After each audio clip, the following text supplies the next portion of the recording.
Hey, so I've been told that a little bit of information can be a dangerous thing.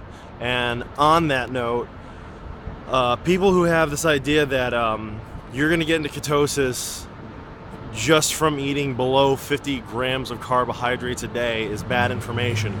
After you've adapted to ketosis, you can tolerate anywhere up to, like I'd say, 30 grams of trace carbs for the day.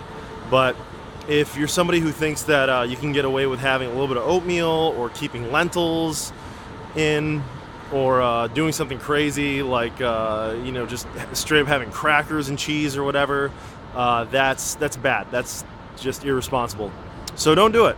Ketosis works off of a profile. You need to be eating 80% of your day's calories from fat.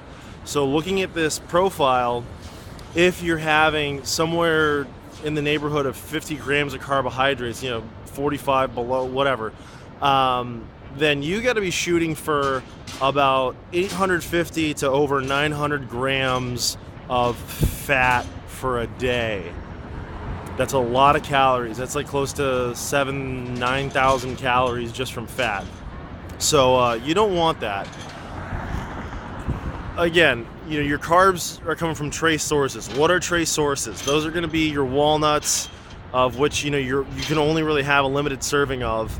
That would be macadamia nuts. That would be your salads, and even like when you're doing your salads, you can't have tomatoes. You can't do onions.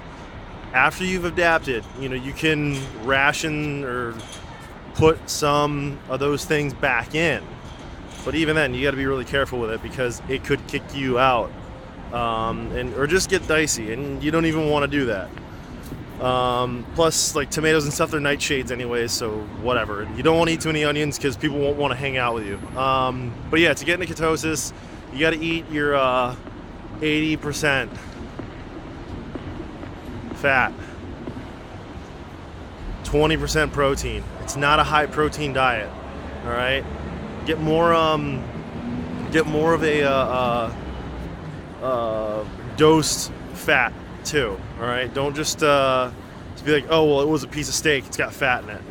No. Like, make sure you have like a nice piece of like somewhat fatty grass-fed steak, but also get at least a tablespoon and a half of melted butter on top of it too. Things like this. Okay, listening to Misfits is also really good for getting into ketosis. So Static Age, Earth AD, these guys right here. Listen to Danzig. Listen to Danzig, and you'll hit ketosis. All right, comment the video.